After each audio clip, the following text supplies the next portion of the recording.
ETF index mutual funds నేర్చుకుని stock మార్కెట్లో రాణించాలనుకుంటున్నారా? వెంటనే ఈ నెంబర్కి కాల్ చేయండి. Hello, welcome to Suman TV. నేను మీ రోషన్. సో ప్రస్తుత ఇన్సిడెంట్ గురించి మనతో మాట్లాడటానికి సిద్ధంగా ఉన్నారు ఎయిర్ ఇండియా పైలట్ ప్రణీత్ గారు. సో ప్రణీత్ చెప్పాలంటే నాకు మంచి ఫ్రెండ్ అనమాట. ఇలాంటి టైంలో ఏ పైలట్స్ కూడా ఇంటర్వ్యూస్ ఇవ్వడానికి ఇష్టపడరు. ఎందుకంటే ఏదో ఒక కాంట్రవర్షియల్ అవుతుంది, తెలిసి తెలియక చెప్పినట్టు ఉంటుంది.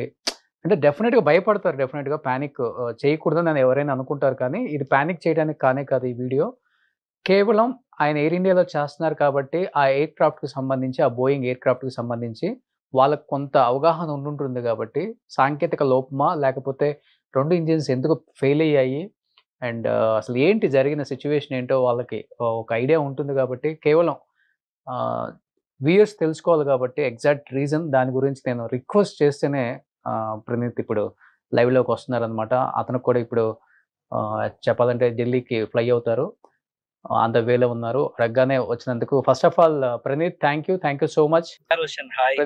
ప్రణీత్, నిజంగా ఈ ఇన్సిడెంట్ అనేది చూస్తుంటే బహుశా ఇండియా ఏవియేషన్ హిస్టరీలోనే ఎప్పుడు జరగలేదు. ఫర్ ద ఫస్ట్ టైము ఒక ఫ్లైట్ 600-700 ఫీట్లు టేక్ ఆఫ్ అవ్వగానే వచ్చి క్రాష్ అవ్వటం నిజంగా ఇన్సిడెంట్ చూస్తుంటేనే మనకి ఇప్పటికీ కళ్ళ ముందు అలానే కనిపిస్తుంది. అది కూడా ఒక హాస్టల్ మీద పడిపోవటం, హాస్టల్ మెడికోస్ చనిపోవటము, ఇటుపక్క అందరూ ప్యాసింజర్స్ కూడా మొత్తం ఒక్కరు తప్ప అందరూ చనిపోవటం విత్ క్రూతో. మీరు కూడా ఎయిర్ ఇండియాలో పనిచేస్తున్నారు కాబట్టి ఓవరాల్గా ఈ ఇన్సిడెంట్ గురించి, ఈ క్రాష్ గురించి ఏమనుకుంటున్నారు ప్రణీత్? ఇలా జరిగింది అని చెప్పలేము, బికాజ్ ఇన్వెస్టిగేషన్ ఏమి జరిగిండొచ్చు అని maybe we can guess like 3-4 things. ఇలా జరిగిండొచ్చు అని చెప్పేసి ఈ రోజు DGCA రిపోర్ట్ వచ్చేసి బోత్ ఇంజన్స్ హ్యావ్ ఫెయిల్డ్ అని, దానికి ఎందుకు ఫెయిల్ అయ్యాయి అన్న దాని మీద ఇన్వెస్టిగేట్ చేయాలని చెప్పారు. Okay, so we don't know the exact reason yet, because వాళ్ళు జస్ట్ 825 ఫీట్కి వెళ్ళి అక్కడ నుంచి మళ్ళీ దే క్రాష్ డౌన్. అంటే 4-5 రీజన్స్ అని చెప్తున్నారు కదా. మెయిన్ రీజన్స్ అంటే ఏమై ఉండొచ్చు ఈ క్రాష్ కి? కొందరు ఎక్స్పర్ట్స్ వచ్చేసి ఎయిర్ క్రాఫ్ట్ స్టాల్ అయి ఉండొచ్చు అని చెప్తున్నారు. అంటే స్టాల్ అయినప్పుడు ఎయిర్ క్రాఫ్ట్ లిఫ్ట్ ఉండదు అనమాట, so it will not go up. Okay, so దాని వల్ల క్రాష్ అయిందని కొందరు ఎక్స్పర్ట్స్ చెప్తున్నారు. ఇవన్నీ స్పెక్యులేషన్స్, ఒక్కొక్కరు ఒక ఐడియాతో చెప్తున్నదే. We don't know the exact reason or cause yet, because కొంతమంది చెప్తున్నారు అంటే పక్షులు ఏమన్నా వచ్చుండొచ్చు, మేబీ దానివల్ల ఇంజిన్స్ ఫెయిల్ అవ్వచ్చు అని కూడా చెప్తున్నారు. అది కూడా వన్ ఆఫ్ ద రీజన్ అవుతుందా? దానికి ముందు వచ్చిన వీడియో ఫుటేజెస్ ముందు బర్డ్ హిట్ అయిందా లేదా అనేది ఇంకా బ్లాక్ బాక్స్, ఈ రోజే బ్లాక్ బాక్స్ కలెక్ట్ చేసుకున్నారని చెప్పారు DGCA వాళ్ళు. సో అది వాళ్ళు CVR, FDR వాళ్ళు దాన్ని ఇన్వెస్టిగేట్ చేసి ఏం జరిగింది అన్నది వాళ్ళు చెప్పేదాకా మనకు కూడా క్వశ్చన్ మార్కే. ఓకే, అండ్ ఆ ఎయిర్ ఇండియాలో ఉన్న పైలట్స్ కూడా మీకు కొలీగ్స్ అయి ఉంటారు కాబట్టి వాళ్ళతో మీకు పరిచయం ఉందా? నాకు డైరెక్ట్ గా వాళ్ళతో అయితే పరిచయం లేదు. Okay, but it's very sad and shocking అన్నమాట. So heartbreaking. అసలు మేము ఏవియేషన్ లో ఉన్న వాళ్ళమే కాదు, లేని వాళ్ళు కూడా like it's heartbreaking news for everyone. కానీ వాళ్ళకి ఎక్స్పీరియన్స్ కూడా ఆల్మోస్ట్ 8200 అవర్స్ ఫ్లై చేశారు పైలట్ గారు. అది ఇంకో కో పైలట్ కూడా ఆల్మోస్ట్ 1100 అవర్స్ ఫ్లై చేశారని చెప్తున్నారు. They both are like experience pilots.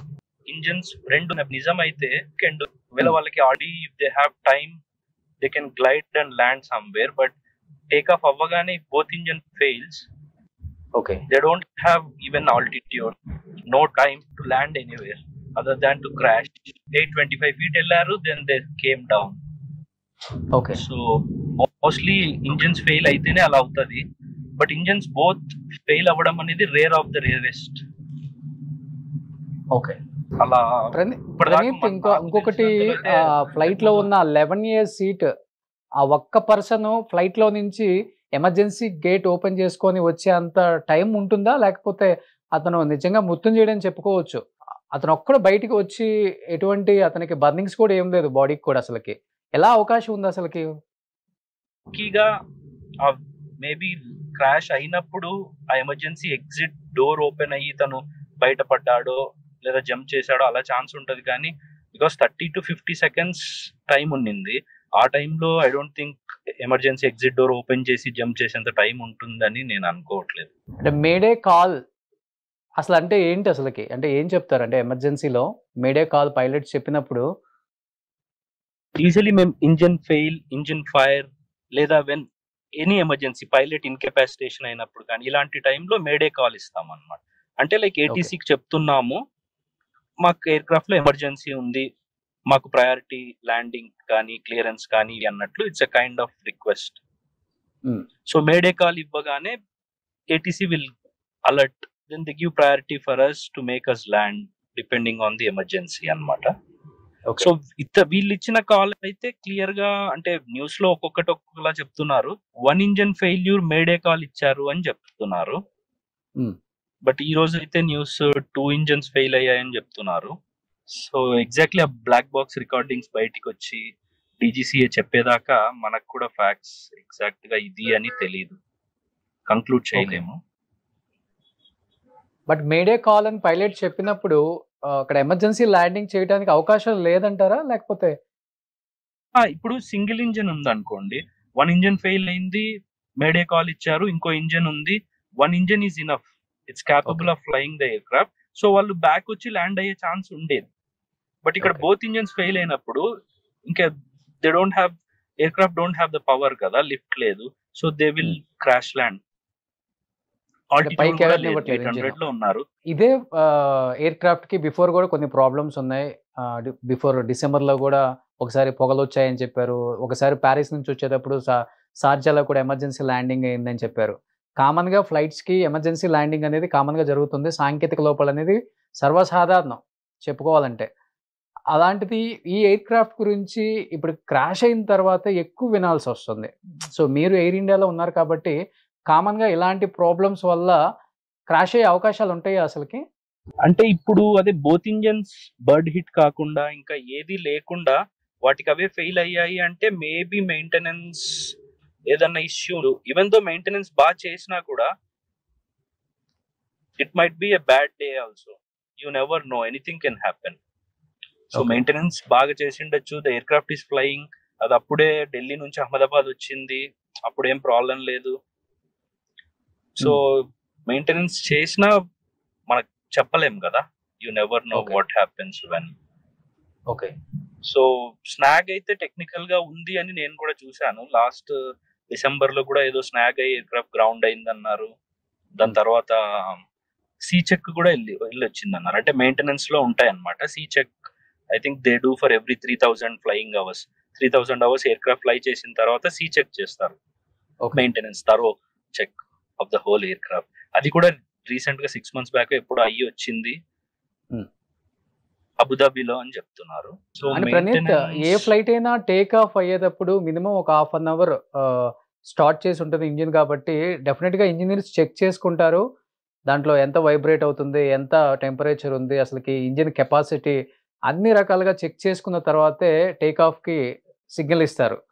అలాంటిది ఇక్కడ ఎక్కడ అంటే టేక్ ఆఫ్ అయినా మీరు అన్నట్లుగానే ఒక 45-50 సెకండ్స్కే క్రాష్ అయింది కాబట్టి ఈ చెక్కింగ్ అనేది తరోగా జరిగిందంటారా? లేకపోతే ఒకవేళ జరిగినా అప్పుడు ఏం ప్రాబ్లం లేకపోయినా కానీ టేక్ ఆఫ్ అయిన తర్వాత ఇలాంటి ప్రాబ్లమ్స్ వచ్చే అవకాశం ఉందంటారా? చెక్ చేయకుండా ఎవరు వెళ్ళరు, బికాజ్ మీరు అన్నట్టు మనం ఇంజన్స్ బోత్ స్టార్ట్ చేసి టాక్సీ చేస్తారు, రన్వే మీదకి వచ్చిన తర్వాత they will give full power, మేము రీచ్ అవ్వాల్సిన స్పీడ్స్ రీచ్ అవుతూ వస్తాయి. అవి అవ్వకుంటే రన్వే మీదనే టేక్ ఆఫ్ రిజెక్ట్ చేస్తారు. అది చెయ్యకుండా వాళ్ళు ఇంజన్స్ బాగున్నాయి కాబట్టి దే కంటిన్యూడ్. టేక్ ఆఫ్ అయిన తర్వాత ఇంజన్స్ ఫెయిల్ అయితే అవి both engines, no one can do anything కదా. ఓకే, ఎవరు ఏం చేయలేము. ఫస్ట్ టైం కదా ఇలా 2 ఇంజన్స్ ఒకేసారి. ఇది second time as per my knowledge. ఇంతకు ముందు హడ్సన్ రివర్ లో యుఎస్ లో జరిగింది కదా, అప్పుడు బర్డ్ హిట్స్ అయ్యాయి అన్నమాట. అప్పుడు బోత్ ఇంజన్స్ కి బర్డ్ హిట్ అయ్యి బోత్ ఇంజన్స్ ఫెయిల్ అయ్యాయి. ఇక్కడ బోత్ ఇంజన్స్ ఫెయిల్ అయ్యాయి అంటున్నారు కానీ బర్డ్ హిట్ అనేది ఇంకా కన్ఫర్మ్ చేయట్లేదు. సో బర్డ్ హిట్ వల్ల అయ్యాయా, టెక్నికల్ గా నిజంగానే టైం బ్యాడ్ అయ్యి 2 ఇంజన్స్ ఒకేసారి ఫెయిల్ అయ్యాయా, ఈ రేరెస్ట్ ఆఫ్ రేర్ ఇన్సిడెంట్ అలా అయ్యింటే ఇంకా మనం ఏం చేయలేము. ఓకే, కానీ ఒక ఇంజిన్ ఫెయిల్ అయ్యి ఒక ఇంజిన్ మంచిగా ఉన్నా కానీ సో టేక్ ఆఫ్ అయినా ల్యాండింగ్ వరకు ఒక ఇంజిన్ కెపాసిటీతో వెళ్ళొచ్చు. Yeah 1 engine is enough. Aircraft is designed in such a way, ఒక ఇంజన్ తో it will continue to climb. You can go and level off at 4,000, 5,000, whatever feet. Then you can come back and land. మళ్ళీ వచ్చి single engine తోనే fly చేసుకుంటూ వచ్చి land అవ్వచ్చు, ఏ problem ఉండదు అనమాట. It is designed in such a way. But ఇప్పుడు single engine అయ్యిందని నిన్న అన్నారు, ఈ రోజు ఏమో బోత్ ఇంజన్స్ ఫెయిల్డ్ అంటున్నారు. So let's wait and see what DGCA says about the investigation. So కేవలం 2 ఇంజన్స్ ఎందుకు ఫెయిల్ అయ్యాయి కూడా రావాలి నివేదిక అనేది కూడా, అసలు నిజంగా బాడ్ హిట్. ఇంకా యుఎస్ నుంచి కూడా NTSB అని చెప్పేసి, అది US FAA వాళ్ళది సేఫ్టీ బోర్డు, వాళ్ళు కూడా వచ్చి ఇన్వెస్టిగేట్ చేస్తారు అని చెప్తున్నారు. ఓకే, చూడాలి మరి. అండ్ ప్రణీత్, ఇంకొకటి ఫీల్డ్ ట్యాంక్ కెపాసిటీ ఎంత ఉంటుంది? ఎందుకంటే 9 hours ఫ్లై ఉంటుంది, ఒక 3-4 hours ఎక్స్ట్రా కూడా ఫ్యూయల్ పెట్టుకుంటారు అని చెప్తున్నారు. లాంగ్ హాల్ ఫ్లైట్ కదా, యూజువల్లీ మేము డెస్టినేషన్ ఫ్యూయల్, డెస్టినేషన్ నుంచి ఇన్ కేస్ డైవర్ట్ అయితే ఆ డైవర్ట్ ఎయిర్పోర్ట్ కి ఫ్యూయల్, ఇంకా కంటింజెన్సీ ఫ్యూయల్ అని చెప్పేసి హోల్డింగ్ ఫ్యూయల్ ఒక 30 minutes, ఇవన్నీ క్యాల్కులేట్ చేసుకుని ఆ ఫ్యూయల్ అంతా క్యారీ చేస్తాం అనమాట. ఓకే. సో వీళ్ళు నేను చూసినంతలో న్యూస్ లో అండ్ రిపోర్ట్స్ లో 1 lakh kgs పైనే they have the fuel in they. 1.12 అని చెప్తున్నారు. 1 lakh ప్లస్ అని విన్నాను. ఓకే. సో ఫ్యూయల్ కూడా ఎక్కువ ఉండటం, క్రాష్ అవటం వల్ల ఎక్కువ బ్లాస్టింగ్ జరిగింది అసలు. అది కరెక్ట్. ఇప్పుడు లాంగ్ హాల్ ఫ్లైట్ కదా, డొమెస్టిక్ ఫ్లైట్ అంటే they will carry maybe less fuel compare to long hall flights. మనకి ఇక్కడ నుంచి Ahmedabad to London long flight, they will be carrying more fuel. Take off అవ్వగానే అయింది కాబట్టి ఉన్న ఫ్యూయల్ మొత్తం ఈజీగా ఇగ్నైట్ అయిపోయి ఎవ్రీవన్ గాట్ బర్న్డ్. నిజంగా చెప్పాలంటే చాలా మందికి పానిక్ సిచ్యువేషన్ అని చెప్పుకోవచ్చు. ఇప్పుడు ఫ్లై చేయాలా మనం, అవసరమా అనుకుంటారు చాలా మంది ప్రయాణికులు కూడా. అండ్ మీరు కూడా ఎయిర్ ఇండియాలో చేస్తున్నారు, ప్రతి ఫ్యామిలీలో ఇది ఉంటుంది, జాగ్రత్త అని చెప్పి వెళ్తారు పైలట్స్కి. ఎస్పెషల్లీ ఎప్పుడు ఏమవుతుందో చెప్పలేము లైఫ్లో. But for the first time ఇలా జరగటం, ఈ ఇన్సిడెంట్ చూస్తుంటేనే నిజంగా నిన్నటి నుంచి ఎవరికి కూడా ప్రపంచం అంతా ఇటువైపే చూస్తుంది. ఏంటి ఇలా ఇంత భారీ ఇన్సిడెంట్ ఒక్కసారిగా. నేను ఇంతకు ముందు కూడా చెప్పాను, like it's like flying is the safest mode of transportation compared to road or by sea. But incidents, accidents అనేవి జరుగుతూనే ఉన్నాయి కంపేర్ ట్రాన్స్పోర్ట్. బట్ కొన్నిసార్లు టైం మంచిగా లేకో, bad fate, you never know కదా. సమ్ టైమ్స్ హ్యూమన్ ఎర్రర్ ఉంటుంది, sometimes technical error ఉంటుంది. But reason ఏదైనప్పటికీ వి కాంట్ ప్రెడిక్ట్ కదా, ఎప్పుడు ఏదైనా జరగచ్చు. సో నేను కాంట్రవర్షియల్ క్వశ్చన్ ఏం అడగట్లేదు ప్రణీత్, ఒకటైతే చెప్పండి, హ్యూమన్ ఎర్రర్ అంటే ఏముంటుంది అసలుకి? టెక్నికల్ ఎర్రర్ అంటే ఓకే, చాలా మంది చాలా ఎక్స్పర్ట్స్ చెప్తున్నారు. హ్యూమన్ ఎర్రర్ అంటే అసలు ఏం రావచ్చు? హ్యూమన్ ఎర్రర్ అంటే like I'm not saying to this. So I think Praneeth కూడా ఇప్పుడు ఢిల్లీ ఫ్లయింగ్ ఉందన్నమాట, ఎయిర్పోర్ట్కి రీచ్ అయ్యి ఉంటారు మేబీ. సో నిజంగా ఇది వాళ్ళకే కాదు, ఎవరైనా కానీ జీర్ణించుకోలేని, డైజెస్ట్ అవ్వలేని ఒక ఇన్సిడెంట్. దీని లైఫ్లో మర్చిపోలేము. ఇంతమంది ప్రాణాలు కోల్పోవటం, అండ్ అది కాక మెడికోస్ కొంతమంది చనిపోవటం నిజంగా చాలా బాధాకరం. అది అసలు తట్టుకోలేకపోతున్నారు.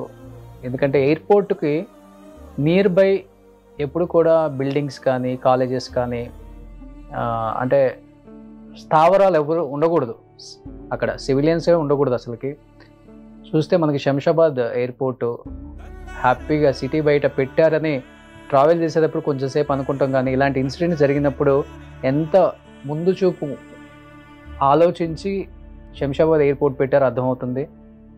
బట్ అది కేవలం అది సిటీలో ఉండటం వల్ల ఇలాంటి ఒక ఇన్సిడెంట్ జరిగినప్పుడు, డెఫినెట్గా క్రాష్ అయినప్పుడు అక్కడున్న హౌసుల మీదో లేకపోతే బిల్డింగ్స్ మీద, కాలేజెస్ మీదో ఇలా క్రాష్ అయిపోయి ఫ్లైట్లో ఉన్న వాళ్ళు మాత్రమే చనిపోకుండా అక్కడ ఉన్న సివిలియన్స్ కూడా చనిపోయే అవకాశం ఉందని కనపడుతుంది మనకి క్లియర్గా. సో ఇలాంటి ఇన్సిడెంట్స్ ఎప్పుడూ జరగకూడదని వాళ్ళ ఆత్మకి ప్రగాఢ సానుభూతి కలిగించాలని దేవుణ్ణి మనస్ఫూర్తిగా కోరుకుందాం. So thank you so much Praneeth. Suman టీవీలో మీ పర్సనల్ అండ్ బిజినెస్ ప్రమోషన్స్ కోసం కింది నెంబర్కి కాంటాక్ట్ చేయండి.